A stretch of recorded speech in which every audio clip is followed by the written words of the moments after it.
ہر گزرتے دن کے ساتھ ان کے درمیان دوستی گہری ہوتی چلی گئی۔ تحفے تحائف کے تبادلے کا ایسا سلسلہ چل نکلا تھا جس نے ان کی باہمی دوستی کو دکان سے گھر تک پہنچا دیا۔ یامین اکثر چھٹی کے روز علی سلطان کے گھر چلا جاتا۔ پہلے تو وہ مونا سے اسلام دعا کی حد تک ہی لیک کرتا تھا۔ اس کا زیادہ تر وقت علی سلطان سے گپ شپ میں گزرتا، لیکن اس وقت کے اس تناسب میں رفتہ رفتہ تبدیلی آنے لگی۔ اب بھی وہ ملنے تو علی سلطان سے ہی جاتا، لیکن وہ زیادہ گفتگو مونا سے کرنے لگا تھا۔ مونا بھی اس سے اچھی خاصی گھل مل گئی تھی، بلکہ بے تکلف ہو گئی تھی، کہیں تو زیادہ مناسب ہوگا۔ دلچسپ بات یہ کہ اس دوران یامین شاہ نے کبھی مونا کو بیٹی کہا تھا اور نہ ہی مونا نے کبھی اسے انکل کہنے کی زحمت گوارا کی تھی۔ وہ بے تکلف دوستوں کی طرح ایک دوسرے کے قریب ہوتے جا رہے تھے۔ ان کی بڑھتی ہوئی قربت جلد ہی علی سلطان کی نگاہ میں آ گئی۔ اس نے بیٹی کو سمجھانے کی کوشش کی اور نہ ہی یامین سے کوئی گلہ شکوہ کیا، بلکہ ایک روز تنہائی میں اس نے کسی تمہید کے بغیر دو ٹوک انداز میں بات کرنے کا فیصلہ کیا اور یامین سے پوچھا، شاہ جی ایک بات سچی سچی بتائیں، آپ نے پوچھا بے لوث اور بے تکلف دوستی ہے؟ یامین شاہ نے جواب دیا، جھوٹی جھوٹی کچھ بتانے کا سوال ہی پیدا نہیں ہوتا، پوچھیں آپ کیا پوچھنا چاہتے ہیں؟ میں نے محسوس کیا کہ پچھلے کچھ عرصہ سے آپ مونا میں گہری دلچسپی لے رہے ہیں۔ پچھلے کچھ عرصہ سے نہیں، بلکہ اس روز سے جب تقریب میں ہم پہلی مرتبہ ایک دوسرے سے متعارف ہوئے تھے۔ یامین شاہ نے صاف گوئی کا مظاہرہ کرتے ہوئے کہا کہ آپ نے محسوس کیا کہ مونا کا بھی رجحان بڑے واضح انداز میں میری طرف ہے۔ ہاں، میں نے اس کی دلچسپی اور سنجیدگی کو نوٹ کیا ہے، وہ ٹھہرے ہوئے لہجے میں بولا، اس لیے میں نے آج آپ سے واضح بات کرنے کا فیصلہ کیا۔ آپ نے اس سلسلے میں اپنے طور پر کیا سوچ رکھا ہے؟ یامین شاہ نے چند لمحات تک خاموش رہنے کے بعد جواب دیا، یہ بڑی اچھی بات ہے کہ ہم آپس میں ہمدرد و مخلص دوست ہیں، لہٰذا مجھے اپنے دل کی بات کہنے میں کوئی دشواری یا دقت محسوس نہیں ہوگی۔ وہ لمحے بھر کے لیے متوقف ہوا، ایک گہری سانس خارج کر کے بات کو آگے بڑھاتے ہوئے بولا، سچی بات تو یہ ہے کہ پہلی ملاقات میں مونا نے مجھے بہت زیادہ متاثر کیا تھا، اور اسی وقت میں نے سوچ لیا تھا کہ ایک نہ ایک دن میں اسے اپنی زندگی میں شامل کر کے رہوں گا، لہٰذا میں نے ایک خاص پلاننگ کے تحت پیش قدمی شروع کر دی۔ وہ ایک مرتبہ پھر تھما، ٹٹولتی ہوئی نظروں سے علی سلطان کے چہرے کا جائزہ لیا، جیسے یہ اندازہ لگانے کی کوشش کر رہا ہو کہ اسے اس کی بات ناگوار تو نہیں گزر رہی۔ علی سلطان نے صاف نیت اور سچے دل کے ساتھ اس کے ساتھ دوستی کی تھی، لہٰذا اس کی بات بری لگنے کا سوال ہی پیدا نہیں ہوتا تھا۔ وہ یامین شاہ پر ایک مخلص دوست ہونے کے ناطے اندھا اعتماد کرتا تھا۔ یامین شاہ نے مطمئن ہونے کے بعد دوبارہ بولنا شروع کیا، آپ سے اچھے لیک تو تھی ہی، میں نے اپنے نیک مقصد کے حصول کے لیے بڑے دھیمے انداز میں آپ کی طرف بڑھنا شروع کیا، چنانچہ وہ لیک گہری دوستی میں بدل گئی۔ اس طرح مجھے آپ کے گھر میں آنے جانے کا موقع ملا، مونا کے قریب آنے کے لیے، اور اس کا دل جیتنے کے لیے سب سے ضروری تھا، اور خدا کا شکر ہے۔ اس نے ایک آسودہ اور گہری سانس خارج کی، پھر اپنی بات مکمل کرتے ہوئے بولا، مجھے اپنی کوشش اور خدا کی مدد پر بھروسہ تھا، لہٰذا میں اپنے مقصد میں کامیاب ہو گیا۔ آج ہم دونوں ایک دوسرے کو چاہتے ہیں، دل سے پسند کرتے ہیں اور شادی کرنا چاہتے ہیں، دیٹس آل۔ علی سلطان نے توجہ سے اس کی بات سنی اور آخر میں گمبھیر لہجے میں بولا، شاہ جی اس وقت میری شخصیت دو حصوں میں بٹی ہوئی ہے، ایک طرف میں آپ کا دوست ہوں تو دوسری جانب مونا کا باپ بھی اور مونا کی ماں بھی ہوں۔ آپ کی اور آپ کے دل کی بات میں نے اچھی طرح سن لی، اب میں اس موقع پر مونا سے بات کروں گا، اس کے بعد ہی کسی فیصلے پر پہنچ پاؤں گا۔ ٹھیک ہے، یہ تو آپ کا حق ہے، یامین شاہ نے گہری سنجیدگی سے کہا، میں بڑی بے چینی سے آپ کے فیصلے کا انتظار کروں گا۔ فیصلے والی بات تو علی سلطان نے رسمن ہی کہی تھی، ورنہ وہ حالات کے روح کو بڑی اچھی طرح دیکھ رہا تھا۔ وہ ایک دکاندار تھا، روزانہ بھانت بھانت کے لوگوں سے اس کا واسطہ پڑتا تھا، وہ لوگوں کے رویوں، ان کی نفسیات اور طبیعت سے بھی آگاہ تھا، اور یامین کی عادت، موڈ، مزاج کو اچھی طرح پہچانتا تھا۔ اسے اس رشتے میں کوئی خامی یا عیب دکھائی نہ دیا، لہٰذا چند روز بعد ہی اس نے فیصلہ سنا دیا۔ ظاہر ہے اس کا فیصلہ مونا اور یامین کے حق میں تھا، ان کی شادی ہو گئی۔ مونا شادی کے بعد یامین کے گھر گلشن اقبال میں منتقل ہوئی تو اکیلا گھر علی سلطان کو کاٹنے لگا۔ اس کی تنہائی بیٹی اور داماد دوست سے پوشیدہ نہیں تھی، اور ان کو اس بات کا احساس بھی تھا، لہٰذا انہوں نے محبت کے بلبوتے پر علی سلطان کو مجبور کر دیا کہ وہ گلبرگ والے گھر کو کرائے پر اٹھا کر ان کے پاس رہنے کے لیے آ جائے۔ وہ بیٹی کے گھر میں رہنے کے حق میں نہیں تھا، لہٰذا یامین شاہ نے اس کی تنہائی دور کرنے اور اسے اپنے گھر میں بسانے کے لیے حکمت عملی اختیار کی۔ اس کے گھر میں دو منزلیں تھی، زیری منزل پر وہ خود رہائش پذیر تھا اور بالائی منزل خالی پڑی تھی۔ اس نے اپنے سسر کو پیشکش کی، سلطان صاحب آپ ایک کام کریں، یامین شاہ نے گہری سنجیدگی سے کہا، ایک لمحے کے لیے بھول جائیں کہ یہ گھر آپ کی بیٹی کا گھر ہے، صرف یہ سوچیں کہ میں آپ کا دوست ہوں، آپ اپنی نہ صحیح لیکن میری تنہائی دور کرنے کے لیے تو یہاں آ کر رہ سکتے ہیں، میرے گھر کی بالائی منزل خالی پڑی ہے، آپ اسے آباد کریں۔ کان سیدھی طرح پکڑیں یا ہاتھ گھما کر، اس سے کیا فرق پڑتا ہے؟ علی سلطان نے ٹھہرے ہوئے لہجے میں کہا، بات تو ایک ہی ہے۔ بات ایک کہاں ہے جناب؟ یامین نے ہوشیاری سے کہا۔ آپ کیا سمجھ رہے ہیں؟ میں آپ کو اپنے گھر میں قیام کی پیشکش بلا وجہ ہی کر رہا ہوں؟ بلا وجہ بالکل نہیں، علی سلطان نے کہا، اور آپ نے وجہ بیان بھی کر دی ہے۔ وہ تنہائی دور کرنے والی بات تو ایک بہانہ ہے۔ تو پھر علی سلطان نے الجھن بھرے لہجے میں کہا۔ یامین شاہ بولا، میں اس خوبصورت اخلاقی بہانے کی آڑ میں دراصل اپنا ایک اور مقصد پورا کرنا چاہتا ہوں۔ کون سا مقصد شاہ جی؟ اس کی الجھن سوا ہو گئی۔ یامین شاہ نے ایکٹنگ کرتے ہوئے کہا، سلطان صاحب آپ جانتے ہیں کہ میں ایک کاروباری آدمی ہوں، اپنا فائدہ نقصان سوچے سمجھے میں ایک سانس بھی نہیں لیتا۔ آپ کے یہاں کے رہنے میں میرا ایک مالی فائدہ ہے۔ آپ کو گلبرگ والے گھر کا جو کرایہ ملے گا وہ آپ مجھے میرے گھر کی بالائی منزل کا کرایہ سمجھ کر دے دیجئے گا۔ اس طرح آپ کی سوچ پر کوئی بوجھ رہے گا اور نہ ہی آپ کو یہاں رہنا آکورڈ محسوس ہوگا۔ اس کے ساتھ ہی میرا مالی فائدہ بھی ہو جائے گا، آپ اپنے دوست کے مالی فائدے کا ذریعہ بنیں گے۔ علی سلطان اپنے دوست داماد کی محبت اور اخلاص کے سامنے ہتھیار ڈال دیے اور چند روز بعد گلبرگ کے علاقے کو خیر باد کہہ کر گلشن اقبال میں آ بسا۔ زندگی مخصوص رفتار سے آگے بڑھنے لگی۔ شادی کے 1.5 سال بعد مونا کے یہاں بیٹے کی ولادت ہوئی۔ علی سلطان نے بچے کا نام نبیل تجویز کیا۔ اس کی تجویز کو مانتے ہوئے یامین شاہ نے اپنے بیٹے کا نام نبیل شاہ رکھ دیا۔ جب زندگی اپنی مخصوص رفتار سے آگے بڑھ رہی ہوتی ہے تو انسان مطمئن ہو جاتا ہے کہ اب سب کچھ ایسے ہی ٹھیک ٹھاک رہے گا۔ وہ سوچنے کی ضرورت محسوس کرتا ہے اور نہ ہی زحمت کے اس پرسکون زندگی کے جلوں میں فتنے اور ہنگامے بھی چھپے ہوتے ہیں۔ موقع کی طاق میں گھات لگائے ہوئے اور انہیں جیسے ہی موقع ملتا ہے وہ وار کرنے سے نہیں چوکتے۔ شادی کے 4 سال بعد مونا کی زندگی میں اچانک ایک اور موڑ آیا۔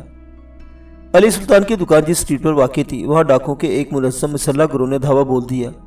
علی سلطان کی دکان سمیت لگ بھگ 6 دکانوں کے مالکان اور دکانوں کے اندر موجود مرد و زن گاہکوں کو جولی اور رقم سے محروم کر دیا گیا۔ یامین شاہ نے علی سلطان کو جو لائٹ ویٹ گن تحفے میں دی تھی ہر وقت اس کے لباس میں جسم پر موجود رہتی تھی، لیکن کبھی اس کے استعمال کی نوبت نہیں آئی تھی۔ یہ پہلا موقع تھا کہ وہ انتہائی سنگین صورتحال سے دوچار ہوا تھا۔ پتہ نہیں اس کے دماغ میں کیا آئی، اس نے گن نکال کر ڈاکوں پر فائرنگ کر دی۔ اس وقت مسلح ڈاکو مال غنیمت سمیٹ کر واپسی کی راہ پر تھے۔ علی سلطان کی فائرنگ سے ایک ڈاکو موقع پر ہلاک ہو گئے اور 2 شدید زخمی ہوئے۔ ڈاکوں کی جوابی فائرنگ علی سلطان کے جسم کے چیتھے اڑا دی۔ اس نے اپنے ہی خون میں لت پت چند لمحے تڑپ کر جان دے دی۔ ڈاکو اپنے گھائل اور مردہ ساتھی کو چھوڑ کر جائے وقوع سے فرار ہو گئے۔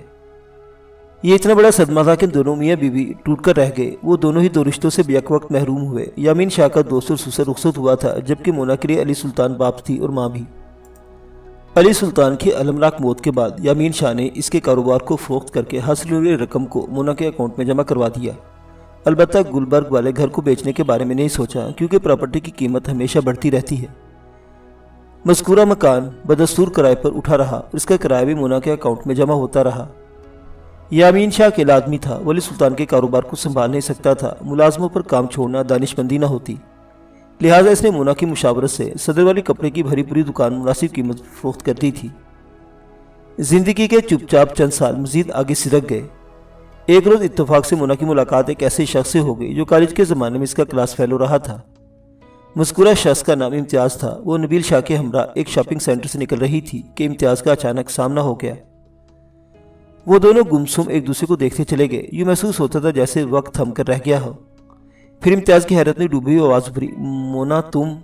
ہاں میں مونا ہی ہوں، مونا نے زیر لب مسکراتے ہوئے جواب دیا۔ تم تو ذرا بھی نہیں بدلی ہو۔ وہ سرتاپا اس کا جائزہ لیتے ہوئے بولا، گزرنے والے ماہوں سال نے تمہاری خوبصورتی اور تر و تازگی کو متاثر کرنے کے بجائے اور بڑھا دیا ہے، اور تم بھی تو بالکل ویسے ہی ہو۔ مونا نے کہا، بس ذرا موٹے ہو گئے ہو اور تمہاری توند نکل آئی ہے، ایکسرسائز کا بالکل وقت نہیں ملتا۔ وہ اپنی ابھرتی ہوئی توند پر ہاتھ پھیرتے ہوئے بولا، مصروفیت اس قدر ہے کہ کان کھجانے کی فرصت نہیں، تو اس کام کے لیے ایک آدھ ملازم رکھ لو، مونا نے بے ساختہ کہا۔ امتیاز کھلکھلا کر ہنس دیا۔ مونا کو اچھی طرح یاد تھا کہ کالج کے زمانے میں امتیاز کی صحت اور باڈی فٹنس قابل رشک ہوا کرتی تھی۔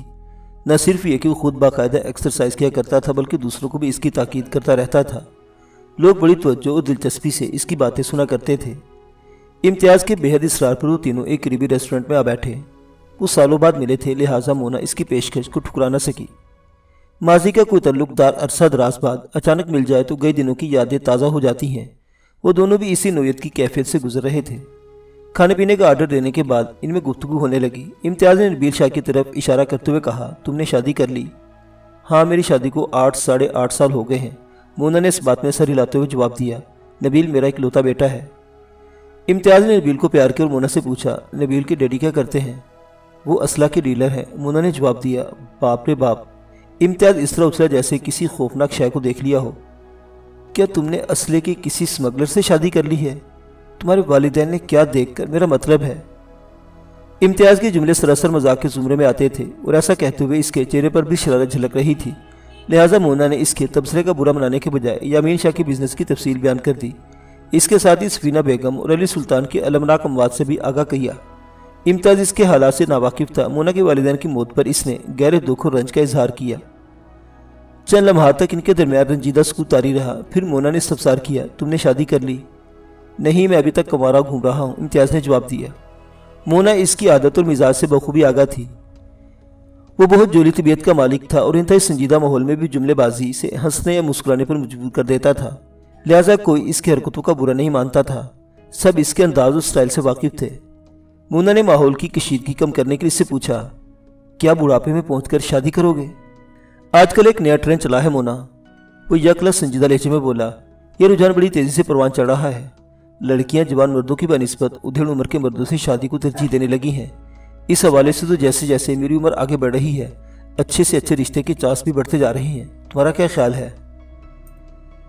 میرا خیال تم سے بالکل مختلف ہے امتیاز، مونا نے ٹھہرے ہوئے لہجے میں کہا۔ لڑکیاں دراصل ایک خاص وجہ سے ادھیڑ عمر مردوں کی جانب دیکھنے لگی ہیں۔ تم اسے ان کی مجبوری کہہ سکتے ہو۔ مجبوری؟ کیسی مجبوری؟ امتیاز نے الجھن زدہ لہجے میں استفسار کیا۔ کالج کے زمانے میں بھی ان کے درمیان ایسی بحث و تکرار ہوتی رہتی تھی، کوئی بھی اپنے موقف سے ہٹنے اور ہار ماننے کو تیار نہیں ہوتا تھا، چنانچہ وہ متنازع موضوع کو چھوڑ کر کسی نئے ٹاپک کو پکڑ لیا کرتے تھے۔ یہ الگ بات کہ کچھ دیر کے بعد وہ ٹاپک بھی بحث و تکرار کی شکل اختیار کر لیتا تھا۔ مونا نے اس کے سوال کے جواب میں گہری سنجیدگی سے کہا ان بیچاریوں کی مجبوری یہ ہے کہ لڑکوں اور جوان مردوں میں سے اکثر کے چال چلن مشکوک ہوتے جا رہے ہیں، جس کے بارے میں تحقیق کرو وہ کسی نہ کسی برائی میں مبتلا رہتا ہے۔ کوئی کسی سیاسی تنظیم میں گھسا ہوا ہے اور کوئی نشے کے ہاتھوں پر تباہ و برباد، کسی کو کام کرنے کی عادت نہیں اور کوئی اس امید پر بیٹھا کہ لڑکی والے اسے گھر لے کر دیں گے اور کاروبار بھی کرائیں گے۔ چھوٹی موٹی نوکریاں کرنے کا کیا فائدہ؟ اور ان میں ایک طبقہ ایسا بھی ہے جو اپنی بیوی کے حوالے سے ذہن میں بڑے اونچے خواب سجائے بیٹھا ہے۔ وہ لوگ ریکھا، ہیما اور بابرا کا انتظار کر رہے ہیں، حتیٰ کہ کویتا گپتا اور ماریا پر کمپرومائز کرنے کو تیار نہیں۔ اب تمہیں بتاؤ امتیاز، کوئی لڑکی اس قسم کے مردوں سے شادی کو کیوں تیار ہوگی؟ لہٰذا انہوں نے میچور، سنجیدہ اور بردبار مردوں کی طرف دیکھنا شروع کر دیا ہے۔ تم بھی عورت ہو، اس لیے عورتوں کی ہی طرفداری کرو گی۔ طرفداری کرنے میں کوئی قباحت نہیں ہوتی، یہ در حقیقت حمایتی کی ایک شکل ہے، مونا نے ٹھوس لہجے میں کہا۔ بس طرفداری کرتے ہوئے غیر جانبدار اور ایماندار رہنا چاہیے۔ امتیاز نے گہری نظر سے دیکھا اور معنی خیز انداز میں گردن ہلاتے ہوئے بولا ماضی میں ہماری کوئی بحث نتیجہ خیز ثابت نہیں ہوئی تو اب کیا خاک ہوگی؟ اس لیے ہمیں بحث کے چکر میں پڑنا ہی نہیں چاہیے، مونا نے سادگی سے کہا۔ پھر پوچھا امتیاز یہ تو بتاؤ کہ آج کل تم کیا کر رہے ہو؟ ایسی کون سی مصروفیت ہے کہ تمہیں سر کھجانے کی بھی فرصت نہیں؟ ٹی وی پر ہوتا ہوں، بے ساختہ اس کے منہ سے نکلا۔ ٹی وی پر؟ مونا نے حیرت انگیز انداز میں پوچھا۔ کیا تم نے ایکٹنگ وغیرہ شروع کر دی ہے؟ نہیں، ایکٹنگ تو شروع نہیں کی۔ پھر مونا کی حیرت دو چند ہو گئی۔ وہ چند لمحے خاموش رہنے کے بعد ٹھہرے ہوئے لہجے میں بولا وہ بات دراصل یہ ہے کہ میں لوگوں کو تو یہ بتاتا ہوں کہ میں پروڈکشن کنٹرولر ہوں، لیکن تم سے جھوٹ نہیں بول سکتا۔ اگر تم پروڈکشن کنٹرولر نہیں تو پھر حقیقت میں کیا ہو؟ تم مجھے کوآرڈینیٹر کہہ سکتی ہو، وہ وضاحت کرتے ہوئے بولا۔ میرا بنیادی کام تو ایکسٹرا سپلائی کا ہے، اس کے ساتھ ہی پروڈکشن کے چھوٹے موٹے کام بھی کرتا رہتا ہوں اور یونٹ کے ہمراہ لوکیشنز پر بھی جانے کا اتفاق ہوتا رہتا ہے۔ مونا نے پرسوچ انداز میں گہری سانس خارج کی۔ وہ مونا؟ امتیاز نے ایسے بے ساختگی سے مخاطب کیا جیسے اچانک اسے کوئی اہم بات یاد آ گئی ہو۔ مونا نے جواب میں سوال نظر اس کی جانب دیکھا۔ وہ اصراری لہجے میں بولا کالج کے زمانے میں تمہیں گانے کا بہت شوق ہوا کرتا تھا اور تمہاری آواز بھی ماشاءاللہ اچھی تھی۔ بعض تجربہ کار لوگوں کا خیال تھا کہ اگر تم باقاعدہ ریاض کرو تو ایک منجھی ہوئی گلوکارہ کے روپ میں ابھر کر سامنے آ سکتی ہو۔ وہ لمحے بھر کو متوقف ہوا، پھر اضافہ کرتے ہوئے بولا کیا تمہیں اب بھی گانے کا شوق ہے؟ مونا کو یوں محسوس ہوا جیسے کسی نے اس کے اندر سوئے خوبصورت جذبے کو بیدار کر دیا ہو۔ انسان کا کوئی شوق ہو، وہ حالات کے زیر اثر اس کے اندر کہیں چھپ کر تو سو سکتا ہے لیکن کبھی ختم نہیں ہوتا۔ مونا کے ساتھ بھی یہی مسئلہ تھا، وہ باقاعدہ سنگر تو نہیں بن سکتی تھی، تاہم اس کے دل و دماغ میں گانے کا شوق باقی تھا۔ اور سچی بات تو یہ ہے کہ اس نے سنگر بننے کے لیے کوئی بھی سنجیدہ کوشش بھی نہیں کی تھی۔ وہ امتیاز کی طرف دیکھتے ہوئے بولی شوق اپنی جگہ موجود ہے، اگر موقع ملے تو اپنا شوق کو پورا کر سکتی ہو، کیوں نہیں؟ وہ سنجیدگی سے بولی۔ امتیاز نے کہا، اگر تم کہو تو میں تمہارے لیے اپنے باس سے بات کروں۔ باس کون؟ مونا نے پوچھا۔ امتیاز نے بتایا، دراصل میں منیر صاحب کے لیے کام کرتا ہوں، وہ پروڈکشن کنٹرولر ہیں، میں زیادہ تر ایکٹرز ان کو سپلائی کرتا ہوں، لیکن تمہیں میں ایک دیرینہ دوست کی حیثیت سے متعارف کراؤں گا۔ اور ہاں، وہ لمحے بھر کو تھما، پھر اپنی بات مکمل کرتے ہوئے بولا، ایک بات میں تمہیں پہلے ہی بتا دوں، ابتدا میں کسی مالی فائدے کی توقع نہ کرنا، میرے پاس اللہ کا دیا سب کچھ ہے۔ مونا نے فخر لہجے میں کہا، میں پیسے کمانے کے لیے نہیں بلکہ اپنے شوق کی تسکین کے لیے گانا شروع کروں گی۔ ٹھیک ہے، پھر میں اپنے باس سے بات کرتا ہوں، امتیاز نے کہا، اور پھر آڈیشن کے لیے تمہیں بلا لوں گا۔ تم اپنے باس سے بات کرو اور میں اپنے باس سے بات کر لیتی ہوں، مونا نے ٹھہرے ہوئے لہجے میں کہا، آگے اللہ مالک ہے۔ تمہارا باس؟ میں نبیل کے ڈیڈی کی بات کر رہی ہوں، مونا نے فوراً وضاحت کی۔ اوکے، امتیاز نے اس بات میں سر ہلاتے ہوئے کہا۔ پھر ان دونوں کے درمیان ٹیلی فون نمبرز کا تبادلہ ہوا اور جلد ملاقات کا وعدہ کر کے ایک دوسرے سے رخصت ہو گئے۔ راستے میں نبیل نے امتیاز کے بارے میں مونا سے چند سوالات کیے، جس کی اس نے تسلی بخش جوابات دیے۔ رات کو مونا نے سیاق و سباق کی روشنی میں یامین شاہ سے بات کی۔